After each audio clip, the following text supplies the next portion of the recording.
Hi, Domenica here from easysewingforbeginners.com. In this Stirling by Janome series video, I'll be showing you a few of the finer details of the sewing machine and getting it plugged in, ready to go.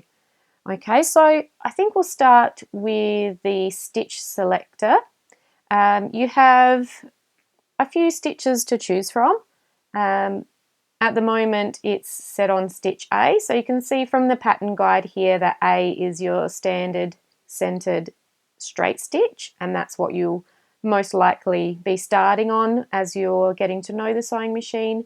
And it can move into an off-centered straight stitch, goes into some zigzag stitches, and then you have some stretch stitch selections down the bottom here.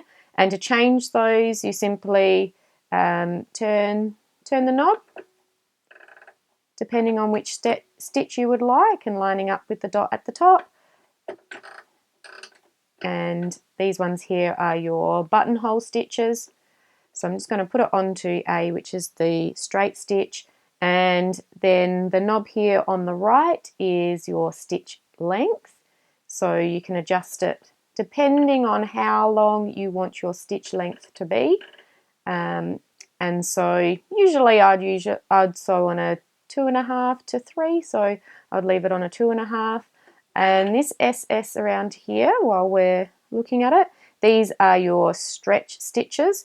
So if you have it on, say, A and SS, then you'll be doing this triple stitch here.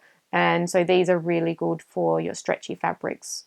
So when I make sock monkeys with really stretchy socks, I would be using this triple stitch stretch stitch. It's really strong and durable.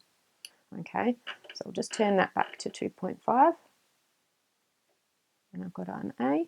Okay, here I have the foot pedal and the plug, and so with this on the right hand side of the machine here, it has the on-off switch and your plug, and it's all in one, which is really nice.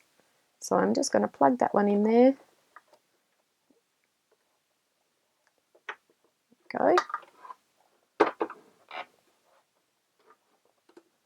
Okay, so my foot pedal will be going on the floor, and I'll plug this one into the power, and I think we'll move on to the next video, which is how to put thread onto the bobbin.